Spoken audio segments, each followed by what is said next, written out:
Hello. This is Mistermath, your chess instructor.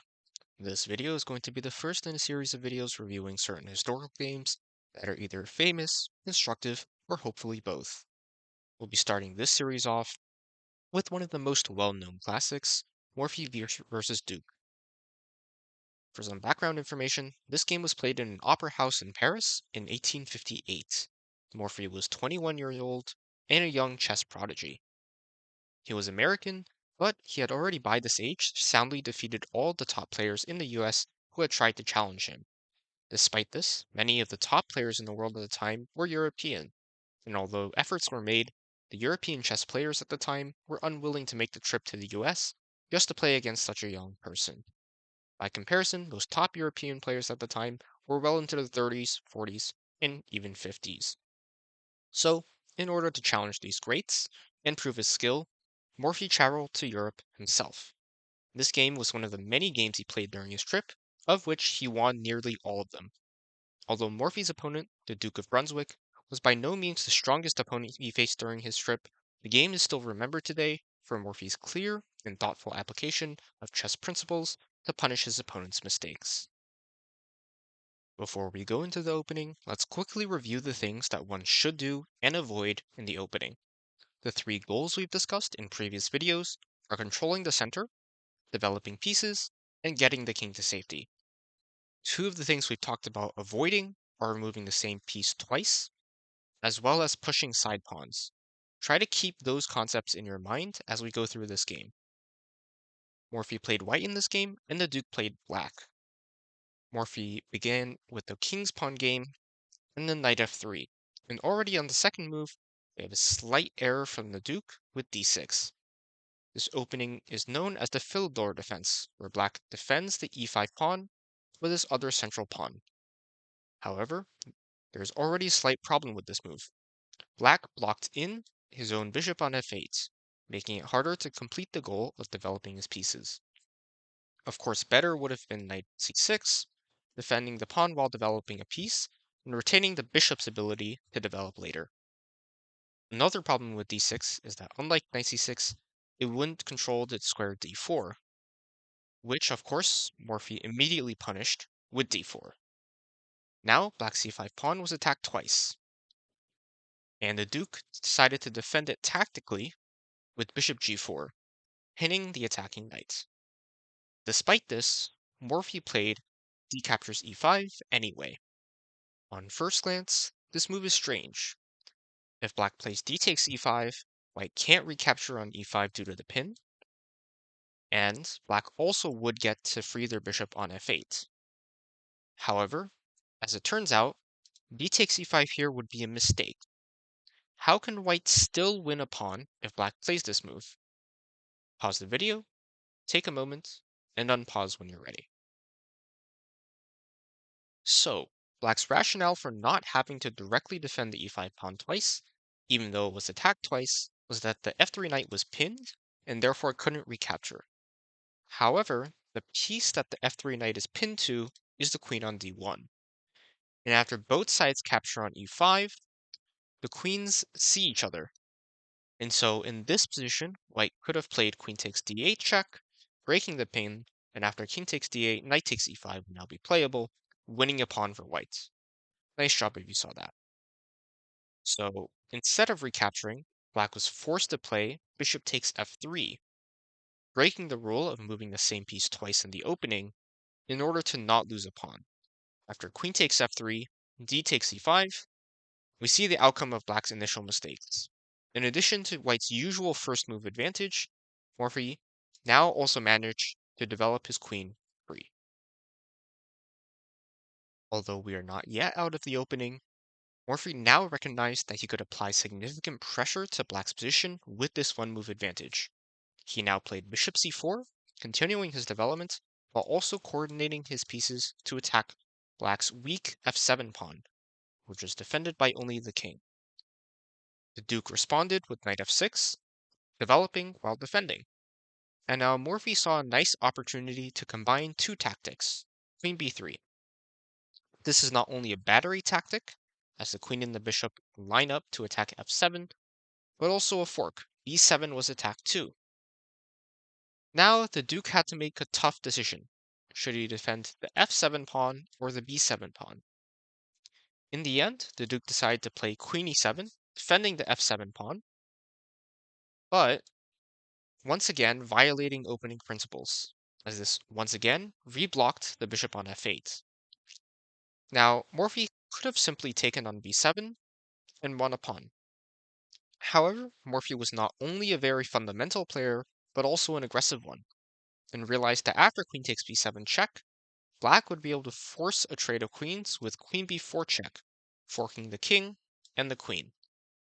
Now after queen takes b4, bishop takes b4 check, Black would have been able to fix their positional problems. So instead of all that, Morphy played knight to c3, continuing development instead. Black then played c6, defending their pawn on b7 with the queen, and Morphy continued his development while continuing to apply pressure with bishop g5, pinning Black's knight. And here, we see that Black doesn't really have any good moves. If we try to follow our opening principles, as Black here, we'd want to continue development so that we can control the center and get our king castled. However, the Duke realized at this point that he simply couldn't do that. Trying to develop with knight d7, for example, would drop the defense of the b7 pawn, and the bishop on f8 is still blocked by the queen. So, without many options, the Duke ended up breaking another opening rule instead, with b5, pushing a side pawn. But how is Morphy able to punish this mistake? Try to recall what our options are for punishing side pawn advancements. Pause the video, take your time, and unpause when you're ready. Okay, there are two ways to try to punish side pawn advances, and those are retreating and sacrificing. Let's take a look at retreating first. Since our bishop is attacked, our first instinct should be to retreat to d3, but this has a few problems. For one, it would give Black time to begin development with knight d7, now that the b7 pawn is no longer attacked. Second, it takes White's eyes off the f7 pawn, which will also allow Black to eventually move their queen, and then their bishop, which will allow them to also castle their king. Lastly, point of retreating is that once, usually, the king castles on that side, and then you'll get to strike on that side, since there's no longer a true wall of pawns in front of the king. But in this case, Black's king will likely just go to the king side instead. So with all that in mind, the right choice, and hopefully the one you came up with, was to sacrifice on b5, and specifically, knight takes b5, played by Morphy in the game. And now, after c captures b5, bishop captures b5 check, attacking the king, and knight d7 to block, we reach the most tactical stage of the game. Morphy had now given up a piece in exchange for opening up Black's king, and must quickly make use of this advantage. His goals were twofold: bring every last piece into the attack, and find a way to checkmate Black before they could untangle themselves from White's bishop's pins. But first, his own king was also stuck in the center, at least until castle queenside, which achieved the dual purpose of getting White's king to safety, completing all of the opening principles, and also bringing a rook into the attack. Now, Black's knight needed to be defended, and so the Duke played rook d8. And for the moment, everything seemed to hold. All of Black's pieces were defended just barely enough times. Morphy needed to activate his one remaining piece, the rook on h1, in order to make progress, and did so in the quickest possible time, with rook captures d7, sacrificing the rook on d1, in order to buy the time and space necessary to transfer the rook over on the next turn with rook d1. And now again, we have effectively the same scenario as 2 moves ago, except this time there is no rook on a8 to add another defender. And so in this position, with no way to add another defender, the Duke opted instead to try to ease the attack by offering a trade of queens. Now, Morphy captured on d7 with the bishop, and of course queen takes d7 would have lost the queen, so knight captures d7 was played instead. And now it was time for the last blow. Morphy had cleared nearly all of Black's defenses, and his three remaining pieces were set up and ready to checkmate Black's king. But just how? Can you figure out how the prodigy ended this game in just two moves? Pause the video, take your time, see if you can find the two-move checkmate, and unpause when you're ready. The key thing to notice here is that White's rook and bishop line up to a key square, and as I drew earlier, that square is d8. If Black's knights were simply not in the way, Morphy could play rook d8, which would be checkmate.